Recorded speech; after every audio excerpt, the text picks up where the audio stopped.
As you bosses are aware by now, Paragon has changed a lot with the release of V42. In today's short video we're going to be having a look at the new card system and how to create a deck around this.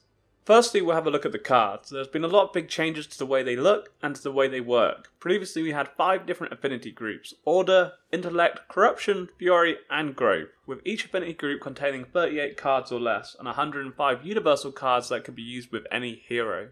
Well, they have now been sacrificed to the old gods of the new, and we now have 5 affinity groups in Growth, Knowledge, Order, Death and Chaos, which all feature 24 cards each. When building a deck, you were previously limited to your chosen hero's affinities. For example, with Twin Blast you could only use Growth, Fury and Universal cards, as those were the 2 affinities locked to that hero.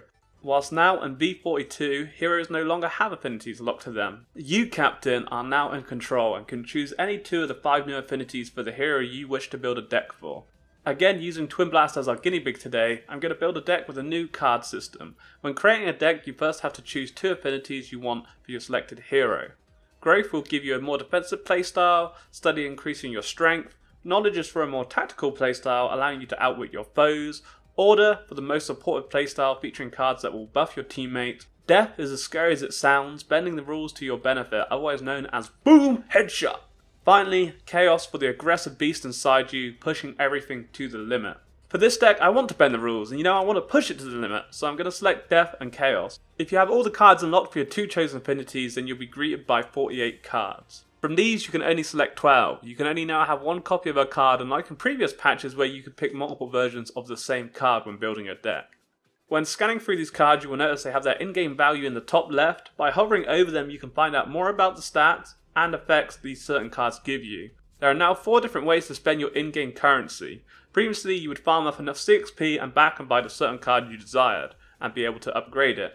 While now you have the option of saving your gold that you farmed, or placing it in your attribute tree. I'm sure you're all a bit bamboozled by all this information now. I will break it down a bit more for you shortly. For now, with this in mind, I need to select 12 cards. I want to have a mix of low level, medium and high costing cards. So firstly I'm going to pick 2 cards that each cost 1 agility token, with Cold the Weak and Demolitionist. This is to help out my early game farming. From here I'm going to add Blitz Rush and Guard Piercer. Wanting to boost my damage, I'm going to add Hellfire Engine, Heavy Hitter, Wound Seeker and Shatter Golem. This is just a quick example deck. I think you'll find once you get your hands on V42 there is no right or wrong options, so many different build paths you can go with thanks to the new affinity currency, which we'll look at now. Happy with the cards I've selected, I look to click next. This will now bring me the attribute tree, and this is what you spend your in-game gold on. You've got 3 different attributes to choose from. Agility, which raises attack speed and basic defense, Vitality, raising health and health regen, and Intellect, raising mana and mana regen. In game, every time you earn 1000 gold, you can put a point into one of these attributes. With our guinea pig Twin Blast, I'm looking to raise my attack speed as quick as possible, so I look to spend my early gold on Agility. But before I dive too much into that, we have one final part of the deck crafting stage to talk about, and that is gems. Gems are unlocked when you put a certain amount of points in your attribute tree.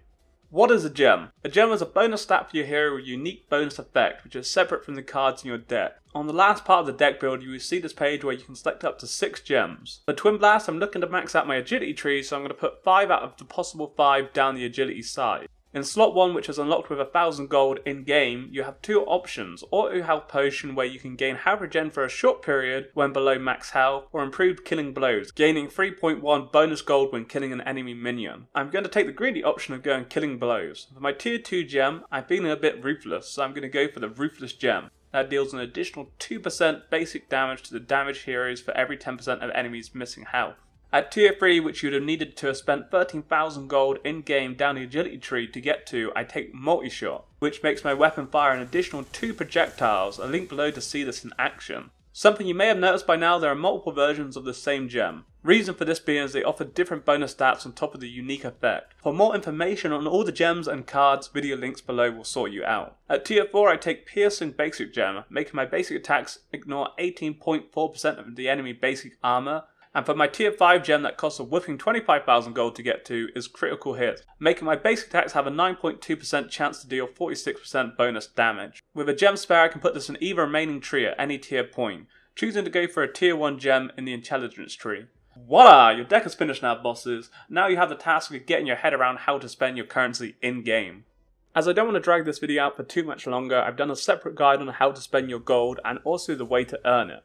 A quick rundown though, in game you can bring up your attribute tree. With every 1000 gold earned you can put a point down any tree. I choose to put 6000 in agility, increasing my attack speed and armor, and 2 points in vitality, increasing health regen. By doing this allows me to buy the card Wounded Seeker from the shop, as it requires 6 agility and 2 vitality points. There's a lot more to the card system than just that, so I suggest getting some more popcorn. Anyways, hopefully this video has been useful. You can find a full-length gameplay of V42 on my channel, also linked below, along with some guides to do with the latest patch. Good luck, summoners.